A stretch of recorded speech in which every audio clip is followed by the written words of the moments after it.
Welcome back to the channel. For your Friday afternoon, we're going to discuss a Trump executive order. Now, yesterday, Donald Trump announced an executive order that would create an anti-Christian bias office within the White House run by the Attorney General. Now, what would this entail? We don't really have all the details, right? But it sure sounds like a bunch of Nazi stuff to me. Because we have a strict separation of church and state in this country. Our government is not supposed to put one religion over the other. They're not supposed to support one religion over the other, and they're not supposed to push one religion. And that is what the Trump administration is doing right now.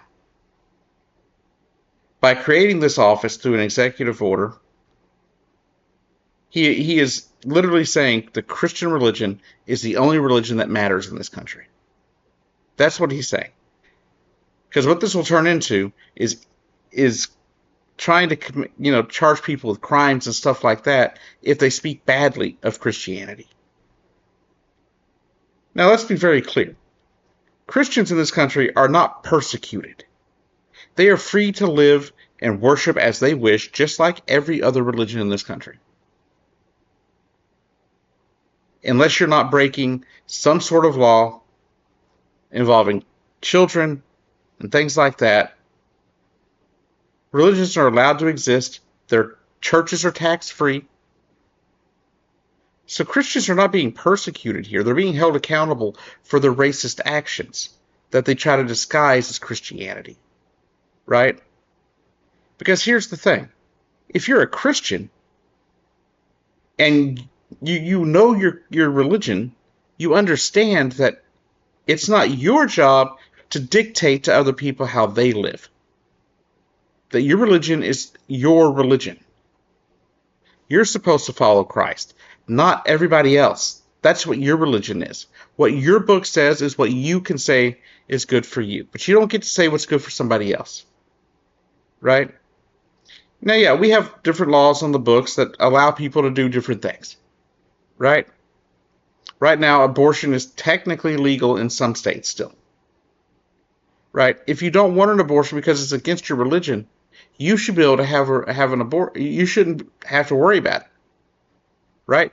If somebody else wants an abortion because they need one, and they're not a Christian, and they're okay with it, then that's their right. And it should be. That should be federal law. Further,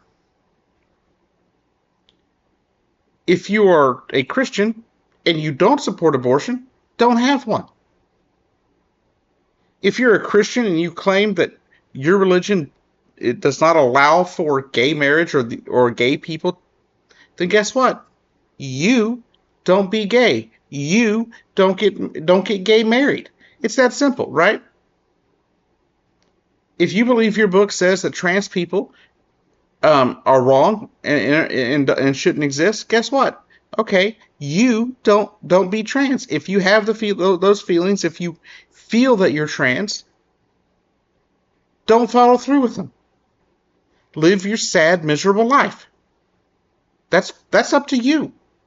Because your religion tells you what you can't do. It doesn't tell me what I can't do. It doesn't tell Jim down the street who he can fall in love with and be married to.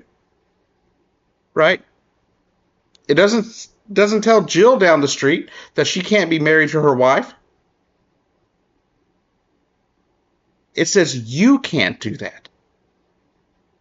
Christianity is not special. It's just as much a cult as every other religion on the planet. Now, I have my own views that I don't tend to push. But I will tell you this.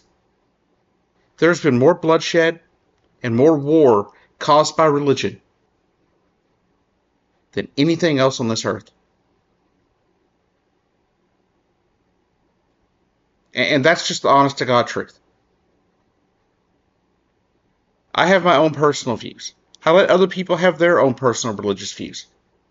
In fact, one of my best friends, like my best friend, loves going to church. It's something he enjoys. It brings him peace.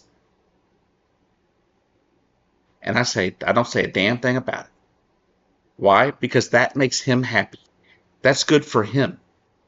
And he doesn't say anything to me trying to urge me to go because he knows I don't feel comfortable. See? See how that works? I don't see myself as very religious. And my friend isn't the most religious person in the world, but he does go to church. It brings him peace. It brings him clarity. And he enjoys that. And I would never shame anybody for wanting to go to church, no matter what their religion is. Because we're all just trying to get through this thing we call life, to borrow a line from Prince. And life isn't easy. So people use whatever they need to get through. But to push it on other people, to demand that everybody bow down to the Christian religion, what kind of BS is that? This is fascism 101. This is what white nationalism is all about. Christian nationalism will destroy this country. What's interesting is I talked about Project 2025 in 3 videos here, and sporadically throughout the last 2 years. But I didn't get into everything. I got into the things that I thought were most likely to become, a thing. But I didn't really put this on my bingo card for 2025.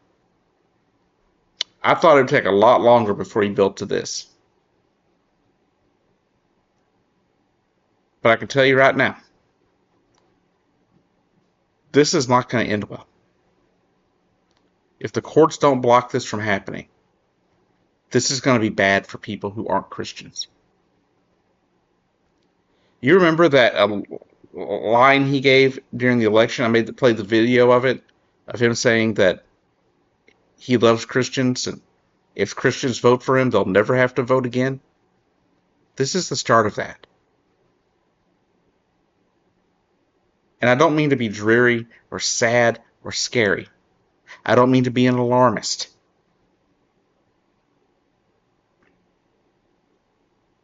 But this is happening.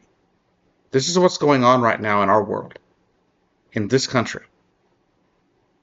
A country that used to be one of the freest countries on earth. A country that I grew up in, that I loved. And now I'm even ashamed to fly the flag. Anyways, I hope you have a good weekend. Don't let the bad news that we seem to be getting daily now, don't let it bring you down. Don't let it stop you from progressing in your life. And don't let it take your joy. Because that's what people like Donald Trump want to do. They want to take your joy. Don't let them. They want to scare you. They want to make you think it's hopeless, but it's not. Just know that. Thanks for watching.